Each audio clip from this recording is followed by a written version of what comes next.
Connaissez-vous le film L'Exorciste? J'imagine que oui, mais saviez-vous que le film est inspiré d'une histoire vraie? Bien sûr, le film est romancé pour pouvoir l'adapter dans un long métrage, mais il y a beaucoup de similitudes avec la vraie histoire. Mais avant de vous raconter cette histoire, je vous invite à vous abonner. On est de plus en plus nombreux sur la chaîne YouTube et sur Instagram, donc allez-y, c'est gratuit et ça fait toujours plaisir. Juste pour vous expliquer une petite différence avec la vraie histoire, le film a été tourné avec comme actrice principale Linda Blair, qui jouera la petite fille dans le film. Alors que dans la réalité, c'est un petit garçon qui s'appelle Rolando. Bon, je pense qu'ils ont choisi une fille pour jouer la personne possédée pour deux raisons. Premièrement, je pense que c'était pour brouiller les pistes et garder l'anonymat de Rolando, parce que quand le film est sorti, personne n'était au courant de la vraie histoire de l'exorciste. Et deuxièmement, pour une histoire de business au cinéma. C'est plus vendeur quand ça parle de petite fille possédée que petit garçon. C'est pour ça qu'il n'existe pas beaucoup de films qui parlent de possession avec un petit garçon en acteur principal. Bon, ça vous dit qu'on passe à la vraie histoire?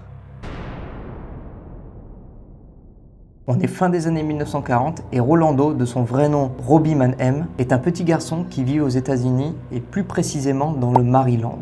Robbie est un enfant calme et timide, issu d'une famille évangéliste, ce qui veut dire que ses parents prennent bien soin de lui, mais le surprotègent un petit peu. Mais à part ça, rien à signaler, tout va bien dans sa vie. Mais sans l'accord de ses parents, Robbie a une étrange passion. Et cette passion, c'est le Ouija. Je vais vous expliquer rapidement pour les personnes qui ne connaissent pas le Ouija. Et oui, il y a encore des personnes qui ne connaissent pas le Ouija.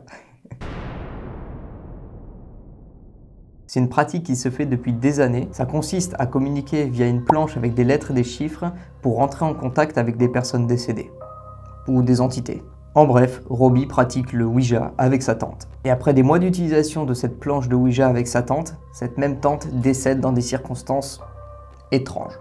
Mais malheureusement, après quelques recherches, j'ai pas pu trouver comment est décédée cette femme. Mais du coup, la disparition de sa tante aura un enjeu énorme sur son destin. Après le décès de sa tante, Robbie va beaucoup essayer d'utiliser la planche de Ouija pour pouvoir rentrer en contact avec sa tante. Pour le coup, on sait pas trop ce qui s'est passé pour toutes les fois où il a utilisé sa planche, mais c'est à partir de ce moment-là que les problèmes ont commencé à arriver. Mais quand je dis problème, j'entends des phénomènes paranormaux. En fait, tout commence par des bruits et des grattements qu'ils entendent dans les murs de leur maison. Donc comme toute personne normale, ses parents ont pensé qu'il y avait des rats dans les murs et ils ont fait appel à un dératiseur. Et lui, malheureusement, n'a rien trouvé. Donc comme le nom l'indique, pas de rats chez eux. Et au fur et à mesure des mois, les bruits s'accentuent. Ils ont même parfois des tremblements sur des cadres accrochés au mur. Et encore pire, Robbie va s'apercevoir que des griffures vont apparaître sur son matelas. Et c'est à partir de là que son comportement commencera à changer. Une nuit, les parents de Robbie sont réveillés parce que du bruit provient de la chambre de leur fils. Et en arrivant dans la chambre, ils sont stupéfaits. Ils peuvent remarquer que le lit est en train de remuer dans tous les sens et de vaciller sur les côtés, avec Robbie couché totalement dans le lit, apeuré. Et c'est à ce moment-là que les parents ont compris que soit la maison était hantée, soit Robbie était possédé. Alors pourquoi les parents ont pensé que Robbie était possédé? C'est tout simplement parce qu'en fait, tous les événements paranormaux qui se passaient dans leur maison étaient toujours autour de Robbie. Et malheureusement, ils se sont pas trompés. Au fil des semaines, Robbie commence à devenir incohérent. La nuit, il se réveille avec des marques qui apparaissent sur son corps. Et ça commence à devenir incontrôlable. Donc ses parents songent à contacter un prêtre qui les envoie consulter un hôpital pour déceler peut-être un problème mental dont Robbie souffrirait. Mais après quelques semaines et de nombreux tests, Robbie n'a rien. Aucun problème.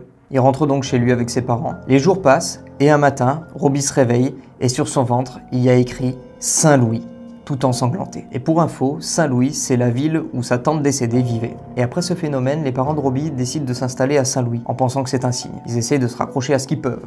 Arrivés là-bas, ils se tournent vers l'église locale de Saint-Louis. Ils font la rencontre de deux prêtres qui pratiquent l'exorcisme. Et lorsqu'ils rencontrent pour la première fois Robbie, ils se rendent compte que peut-être bien Robbie est possédé. Des mots latins apparaissent sur le corps de Robbie. Dès que les prêtres sortent une croix, ils leur crachent à la figure. Et encore pire, du jour au lendemain, Robbie parle une nouvelle langue. Renseignez-vous un petit peu sur internet, mais dans certains cas de possession, les victimes parlent une autre langue du jour au lendemain. Donc c'est pas anodin.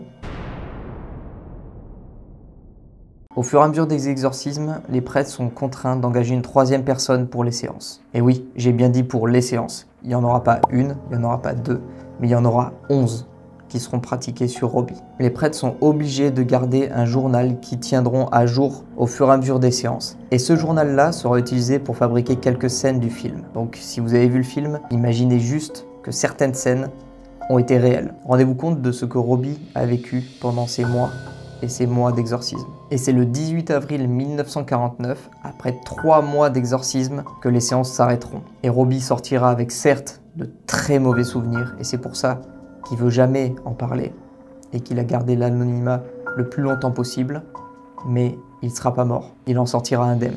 On arrive à la fin de la vidéo, j'espère que cette histoire vous aura plu. N'hésitez pas à me le dire en commentaire si vous souhaitez plus de vidéos de ce genre-là. En attendant, moi je vous invite à vous abonner, allez sur mon Instagram, à me suivre, vous êtes de plus en plus nombreux chaque jour et ça fait énormément plaisir. Je vous dis à la prochaine pour une nouvelle aventure. Ciao.